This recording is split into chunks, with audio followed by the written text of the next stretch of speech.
ಇದು ನಮ್ಮದು ಹೊಸ ಸೀಟು, ಇನ್ನು ಬೇಸಿ ಮಾಡಬೇಕು ಫುಲ್ ಟೈಟ್. ಅದು ನೋಡೋದಕ್ಕೆ ಮಾತ್ರ ಸಕ್ಕತ್ತಾಗಿ ಕಾಣುತ್ತೆ. ಬನ್ನಿ ಬಸ್ ಒಂದು ಲಾಕ್ ಮಾಡ್ಕೊಂಬರೋಣ.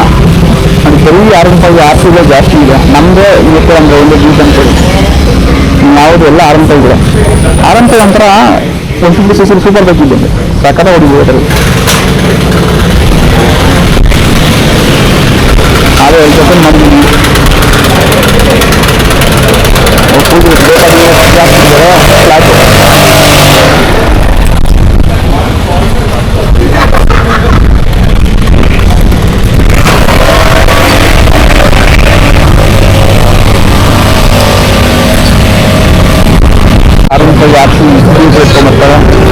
ಪ್ರಾಕ್ಟೀಸ್ ಮಾಡ್ಕೊಳ್ಳಿ.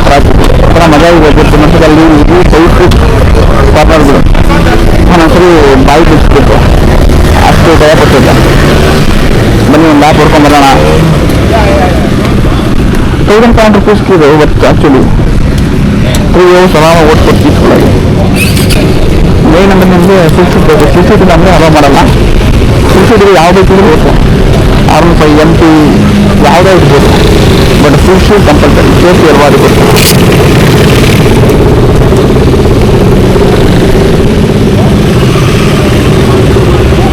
ಎವಿ ಟೈಟ್ ಕಾರ್ನರ್ಗಳು ಗಾಡಿ ಅಂತಂದರೆ ಅಲ್ಪ ನಮಗೆಲ್ಲ ಸ್ಕ್ರಾಪ್ ಆಗ್ತಿತ್ತು.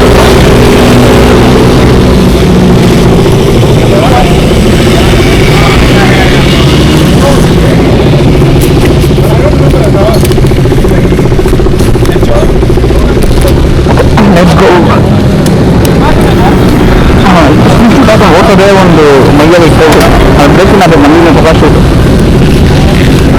ಒಂದು ಕಾರ್ ಟ್ರಾಫಿ ಮಾಡ್ತಾರೆ. ಕಾರ್ ವಿಷಯ ಓದಿದ್ರು ಇದರ ಬೈಕ್ ಇಟ್ಟಿದ್ದಾರೆ.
ಕಾರಲ್ಲೇ ಹಾಕ್ಬಿಟ್ಟಿದೆ.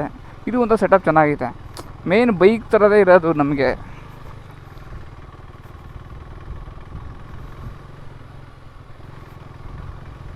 ಒಂದು ಕ್ರೇಜಿ ಟ್ರ್ಯಾಕ್ ಅಂದ್ಕೊಳ್ಳಿ. ಇದೆಲ್ಲ ನಾನು ಸೆಕೆಂಡ್ ಟೈಮ್ ಬರ್ತಾ ಇರೋದು. ಮಜಾ ಇದೆ ಟ್ರ್ಯಾಕಲ್ಲಿ. ದುಕ್ಕಾಟಿ ಓಡಿಸಿ ಯಾರೇ ಆಲ್ಮೋಸ್ಟ್ ಒಂದು ಮಂತ್ ಆಗಿಬಿಟ್ಟಿದೆ. ತೆಗ್ದಿಲ್ಲ. ಸಂಡೇ ನಾಳೆ ಯಾವುದೋ ತೆಗಿಬೇಕು, ಸ್ವಲ್ಪ ಓಡಿಸ್ಬೇಕು. ನೋಡಿ ಇಲ್ಲಿ ಬಂದು ಪೇ ಮಾಡಬೇಕು 1500. ಎಲ್ಲ R15 ಬಾಯ್ಸು. ಸೊ ಇಲ್ಲಿ ಪೇ ಮಾಡಿ ನೋಡಿ ಪಾಪ ಶೂಟಲ್ಲಿ ಹಾಕೊಂಬಂದಿದ್ದಾರೆ.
ನೆನ್ನೆ ಒಂದು ರೀಲ್ ಹಾಕಿದ್ದೆ.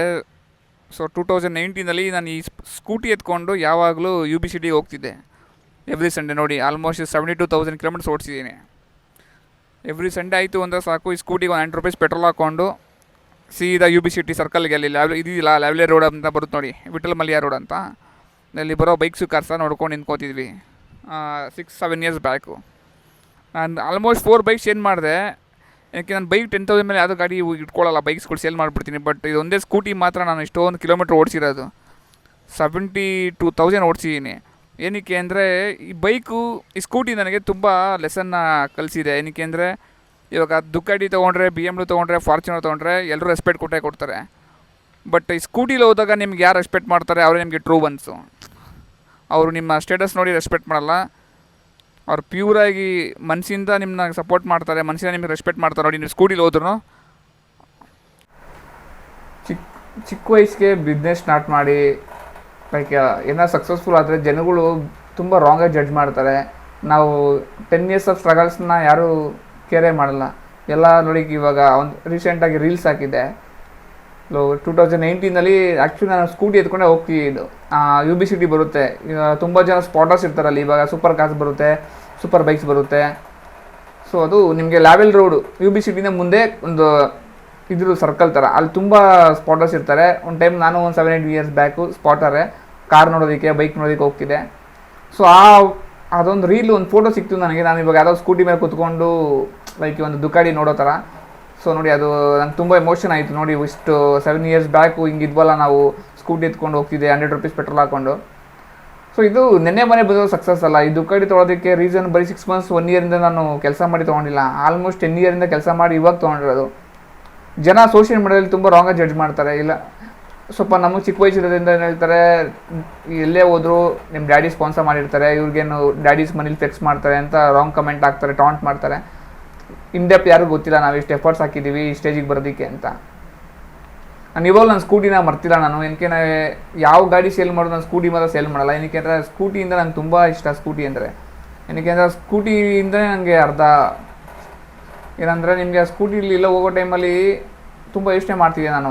ಓಕೆ ನೆಕ್ಸ್ಟು ಒಂದಲ್ಲ ಕಾರ್ ತೊಗೋಬೇಕು, ಬೈಕ್ ತೊಗೋಬೇಕು, ಲೈಕ್ ಬಿಸ್ನೆಸ್ ಇನ್ನೂ ಇಂಪ್ರೂವ್ ಮಾಡಬೇಕು, ಓಡಾಡಬೇಕು. ಎಷ್ಟು ಸುತ್ತೀವಿ ಮಾರ್ಕೆಟಿಂಗ್ ಮಾಡೋದಕ್ಕೆ ನಮ್ಮ ಬಿಸ್ನೆಸ್ ಬಗ್ಗೆ ಅಂದರೆ, ಸ್ಕೂಟಿ ಅಷ್ಟು 70,000 ಮೇಲೆ ಓಡಿಸಿ ನಾ ಗಾಡೀಲಿ, ಅಷ್ಟು ಮೆಮೊರೀಸ್ ನನಗೆ, ಅಷ್ಟು ಸುತ್ತಿದ್ದೀವಿ ಸ್ಕೂಟಿಲಿ. ಸೊ ನಮ್ಮ ಕಂಪ್ನಿ ಬಗ್ಗೆ ಮಾರ್ಕೆಟಿಂಗ್ ಮಾಡೋದಕ್ಕೆ, ಲೈಕ್ ನಮ್ಮ ಸರ್ವಿಸ್ ಸೆಂಟರ್ ಇದೆ, we are doing this type of works ಅಂತ ಎಲ್ಲರೂ ತೋರಿಸೋದಕ್ಕೆ ತುಂಬ ಸ್ಟ್ರಗಲ್ ಪಡ್ತಿದ್ವಿ ಅದಕ್ಕೆ. ಸೊ ಲೈಕ್ ಸೋಷಿಯಲ್ ಲೈಕ್ ಇನ್ಸ್ಟಾಗ್ರಾಮಲ್ಲಿ, ಯೂಟ್ಯೂಬಲ್ಲೆಲ್ಲ ಲೈಕ್ ಜನ ಹುಡುಗರು ಕೇಳ್ತಾರೆ, ಬ್ರೋ ಯಾವ ಥರ ಬಿಸ್ನೆಸ್ ಐಡಿಯಾ ಇದ್ದರೆ ಕೊಡಿ, ಯಾವ ಥರ ಬಿಸ್ನೆಸ್ ಮಾಡೋದು ಸಕ್ಸಸ್ಫುಲ್ ಆಗ್ಬೋದು ಅಂತ. ಬೇಸಿಕಲಿ ಏನು ಗೊತ್ತಾ, ನಾವು ಯಾವುದು ಬಗ್ಗೆ ತಿಳ್ಕೊಂಡಿರ್ತೀವಿ ನೋಡಿ ಅದ್ರ ಬಗ್ಗೆ ಬಿಸ್ನೆಸ್ ಮಾಡಬೇಕು. ಎಕ್ಸಾಂಪಲ್ ಇವಾಗ ನಂದು pure mechanical field, industry field, like ನಮ್ಮದು ಹಾರ್ಡ್ವೇರ್ ಕೆಲಸ ಥರ. ಇವಾಗ ಒಬ್ಬೊಬ್ಬರು ಆ್ಯಕ್ಚುಲಿ ಇವಾಗ ಪ್ರೆಸೆಂಟಾಗಿ ಮಾರ್ಕೆಟಿಂಗಲ್ಲಿ ನಿಮಗೆ ಫಾಸ್ಟ್ ಮನಿ ಮೂವಿಂಗ್, ನಮ್ಮದೆಲ್ಲ ಬಿಡಿ, ನಮ್ದು ಜಾಸ್ತಿ ಎಫರ್ಟ್ಸ್ ಹಾಕ್ಬೇಕು ನೀವು. ಇವಾಗ ನಮ್ಮ ಮೆಕ್ಯಾನಿಕಲ್ಸ್ ಎಲ್ಲ ನೀವು ಫೇಮಸ್ ಆಗಬೇಕು, ಅಟ್ಲೀಸ್ಟ್ ಒಂದು 5-10 ಇಯರ್ಸ್ ತನಕ ಆಗಿಬಿಡ್ಬೇಕು.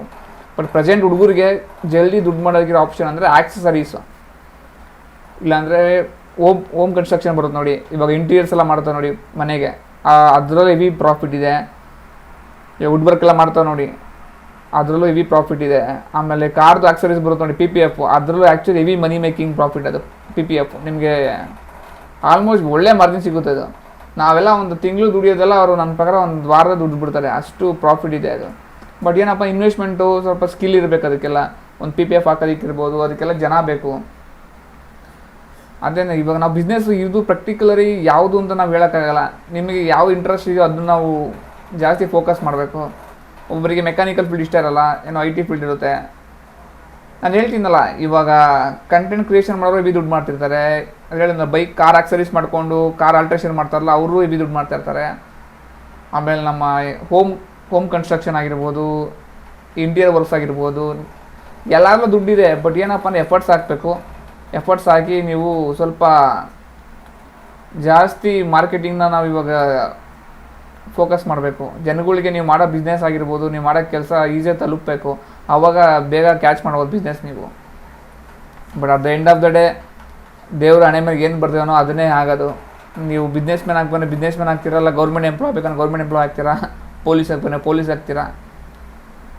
ಅದು ಮೊದಲೇ ದೇವರೆಲ್ಲ ಬರೆದು ಕಳಿಸ್ಬಿಟ್ಟಿರ್ತಾನೆ. ಹಂಗಂತ ನಾವು ಎಫರ್ಟ್ಸ್ 90% ಹಾಕಬೇಕು, 10% ದೇವ್ರ ಆಶೀರ್ವಾದ ಬಿಟ್ಬಿಡ್ಬೇಕು. ಇವತ್ತಿನ ಲಾಗ್ ಇದಾಗಿತ್ತು.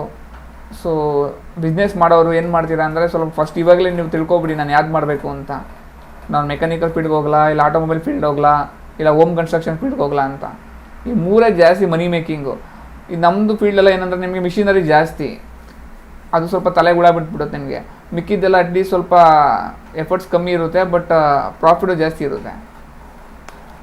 ಎನಿ ಮೆಕ್ಯಾನಿಕಲ್ ರೇಟೆಡ್ ವರ್ಕ್ಸ್ ಎಲ್ಲ ಬೆಸ್ಟು. ಇವಾಗ ನಮ್ಮದು ಇನ್ವೆಸ್ಟ್ಮೆಂಟ್ ಕಮ್ಮಿ, ಬಟ್ ಪ್ರಾಫಿಟ್ಟು ಅಷ್ಟು ಬರಲ್ಲ ನಮಗೆ. ಇವಾಗ PPF ಮಾಡೋರು ಆಗಿರ್ಬೋದು, ಹೋಮ್ ಕನ್ಸ್ಟ್ರಕ್ಷನ್ ಆಗಿರ್ಬೋದು, ಇನ್ವೆಸ್ಟ್ಮೆಂಟ್ ಜಾಸ್ತಿ ಇರುತ್ತೆ, ಪ್ರಾಫಿಟ್ಟು ಹಂಗೆ ಸಖತ್ತಾಗಿ ಬರುತ್ತೆ. ಒಂದೊಂದ್ಸರಿ ಗೌರ್ಮೆಂಟ್ ಜಾಬ್ ಬೆಸ್ಟ್ ಅನ್ಸ್ಬಿಡುತ್ತೆ, ಬಟ್ ಏನಪ್ಪ ಗೌರ್ಮೆಂಟ್ ಜಾಬ್ ಇರೋರು ಈ ಥರ ಕಾರು ಬೈಕ್ನ ಫ್ಲೆಕ್ಸ್ ಮಾಡೋಕ್ಕಾಗಲ್ಲ, IT ಪ್ರಾಬ್ಲಮ್ ಆಗುತ್ತೆ, ಕ್ವಶನ್ ಮಾಡ್ತಾರೆ ನಿಮಗೆ. ಬಟ್ ಅದನ್ನು ಗೌರ್ಮೆಂಟ್ ಜಾಬೇ ಒಂದೊಂದ್ಸರಿ ಬೆಸ್ಟ್ ಅನ್ಸ್ಬಿಡುತ್ತೆ. ಆಲ್ಮೋಸ್ಟ್ ನೀವು ಮದುವೆ ಆಗದಲ್ಲಿರೋರಿಗೆ ಗೌರ್ಮೆಂಟ್ ಜಾಬ್ ಇದ್ದರೆ ಬೇಗ ಮದುವೆ ಆಗುತ್ತೆ. ನಮ್ಮ ಕರ್ನಾಟಕ ಟ್ರೆಂಡು, ಕರ್ನಾಟಕ ಆಲ್ಮೋಸ್ಟ್ ಇಂಡಿಯಾದಲ್ಲೇ ಟ್ರೆಂಡ್ ಹಂಗೆ ಗೌರ್ಮೆಂಟ್ ಎಂಪ್ಲಾಯೀಸ್ಗೆ ಫಸ್ಟ್ ಪ್ರಿಫರೆನ್ಸ್ ಎಲ್ಲ ಕಡೆ. ಸೊ ಇವತ್ತಾಗೈತಿ ಇವತ್ತಿನ ಲಾಗು. ನೆಕ್ಸ್ಟ್ ಲಾಗಲ್ಲಿ ಸಿಗೋಣ. Thank you.